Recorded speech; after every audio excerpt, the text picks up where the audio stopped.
Tonight, we are using Motor Bisikleta 3.0 electric foldable bicycle.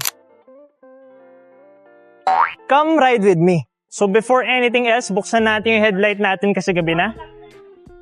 Meron tong headlight, meron din tong busina. Motor Bisikleta 3.0 is equipped with dual mechanical disc brakes. Aside from headlight, meron din tayong brake and taillight.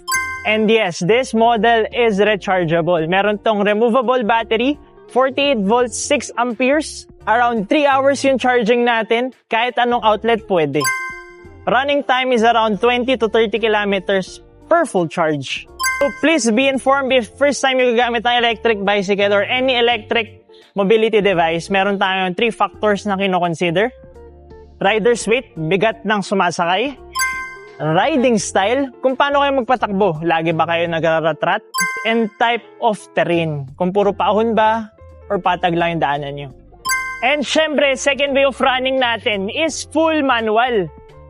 Pwede mo patayin yung electric natin, pwede mo patayin yung dashboard para wala nang supply yung battery papunta sa motor at mag-manual pedaling, katulad ng traditional bike. Yun yung second way of running.